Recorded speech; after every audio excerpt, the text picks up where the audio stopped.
اب اس کا فائدہ کیا ہوتا ہے؟ فائدہ یہ ہوتا ہے کہ اللہ تعالیٰ کی جو تجلیات ہیں اس بندے پر پڑتی ہیں،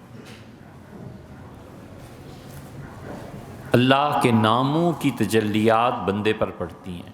آدمی نہیں جانتا، یہ ساری کائنات خدا کی تجلی ہے۔ ہم نے بھی پچھلے دنوں ایک چیز ریکارڈ کروائی تھی، اگر آپ تجلی کی بحث سننا چاہیں تو وہاں ہے۔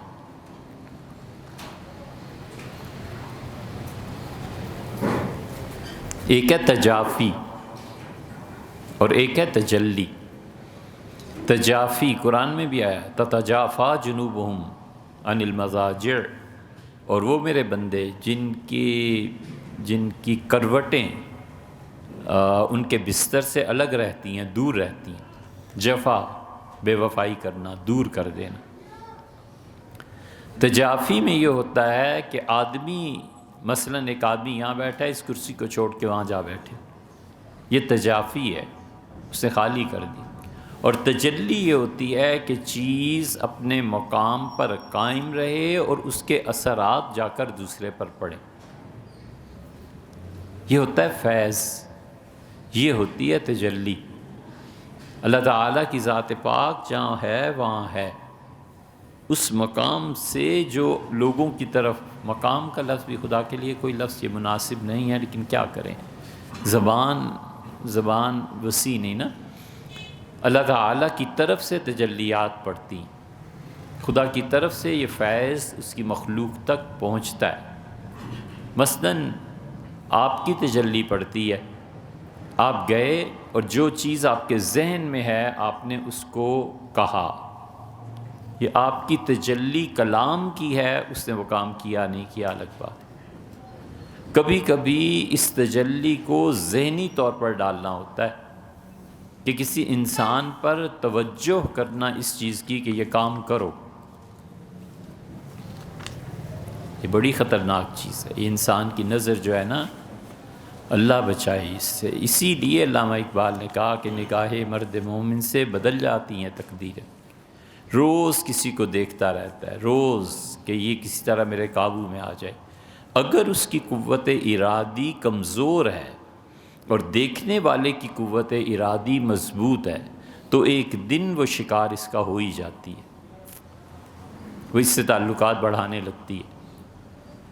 تو کبھی نظر سے تجلی، کبھی زبان سے کلام ہے، کبھی تحریر سے، اور کبھی ایسے ہوتا ہے کہ اللہ کے کسی نیک بندے کی تجلی پڑ جاتی ہے جا کر کسی اور پہ۔ مثلا ایک آدمی ہے، اس کی شراب کی عادت بھی نہیں چھوٹتی، ہمیشہ پیتا رہتا ہے، کوئی مرد کامل زندگی میں مل جائے تو اس نے ایک نظر دیکھنا ہی ہے، بس اور کیا ہے۔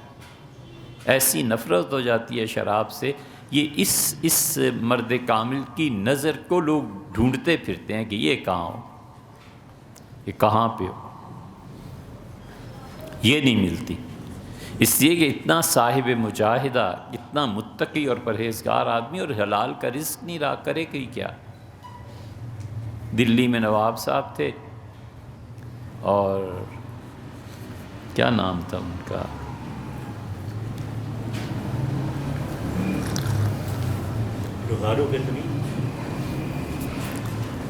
دلی میں نواب صاحب تھے، ان کی اپنی ریاست تھی، مومن کے بڑے اچھے دوست تھے۔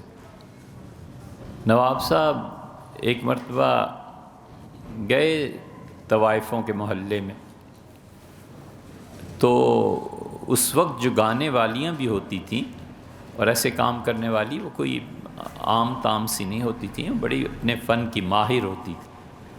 لڑکی نے غزل گانا شروع کی، نواب صاحب حیران، یہ شاعر بھی تھے، یاد ہوگا کسی کو تو ان کا نام، اچھا چلو دیکھ لیں گے۔ تو نواب صاحب نے لڑکی کو دیکھا اور حیران ہوئے، تو جب وہ گا چکی تو انہوں نے قریب بلایا اور کہا، نام وام سب تعارف ہوا، ان کا یہ کس کی غزل گا رہی تھی؟ اس نے کہا حضرت نواب صاحب۔ کہا آپ نے دیکھا ہے؟ نہیں، ملی نہیں۔ غزل اس کا کمال کی غزل کہتے ہیں، دیکھیے بھی ہم نے سنائی۔ انہوں نے کہا میں ہوں وہ۔ وہ لڑکی حیران کہ کہاں یہ کوٹھا اور کہاں نواب صاحب آئے، تو بیچاری پاگل ہو گئی، بڑی محبت ہو گئی اسے نواب صاحب سے، نواب صاحب بھی دل دے بیٹھے بیچارے۔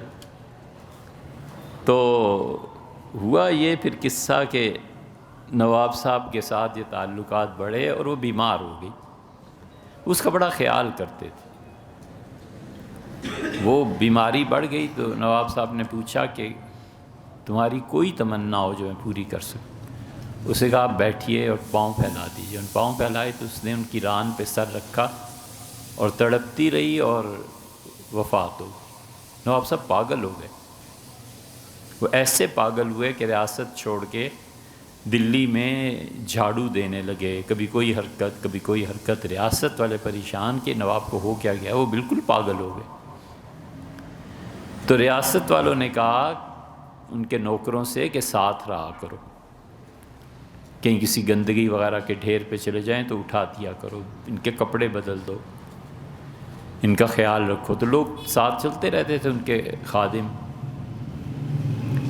نواب صاحب ایک دن ایسے ہی پاگلوں کی طرح جا رہے تھے تو وہاں ایک خانقاہ ہے، ہم وہاں رہے ہیں 17-18 دن رہے دلی میں وہاں۔ وہ حضرت مرزا مظہر جانا رحمۃ اللہ علیہ کی جو خانقاہ ہے وہاں نکل گئے، اس گلی میں جا رہے تھے، اور حضرت شاہ عبد الغنی صاحب محدث دہلوی رحمۃ اللہ علیہ بخاری شریف پڑھا رہے تھے۔ نواب صاحب داخل ہوئے تو حضرت نے بس ایک نظر دیکھا کہ یہ کون آیا ہے، تو عرض کیا گیا حضرت فلاں نواب صاحب۔ بس ایک نظر انہوں نے دیکھا، پڑھانے لگے۔ نواب صاحب کو گویا ہوش آ گیا، وہ جو نوکر تھے انہیں پہچانتے تھے، کہنے لگے میں کس حال میں ہوں، کہاں پھر رہا ہوں، کیا ہو گیا ہے؟ تو لوگوں نے بہت خوش تھے ان کے مصائب، خیر غسل کرایا، کپڑے نئے پہنے۔ تو انہوں نے کہا مجھے ہو کیا گیا تھا؟ ریاست والوں نے کہا آپ اس پہ دیوانے ہو گئے تھے، پاگل ہو گئے، وہ انتقال کر گئے۔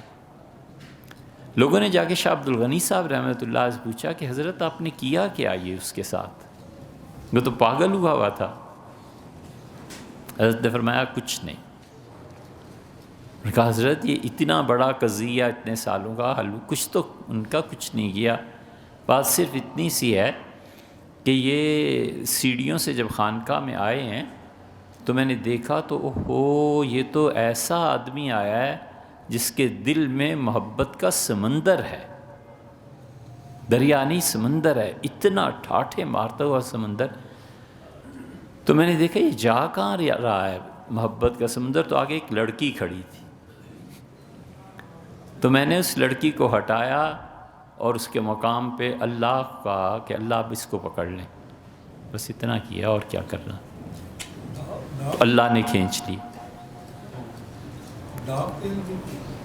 داغ دہلوی تو بھی کے ہیں وہ پھر نواب صاحب اتنے اچھے صوفی ہوئے کہ شاہ عبد الغنی صاحب مجددی رحمۃ اللہ علیہ نے خلافت دی۔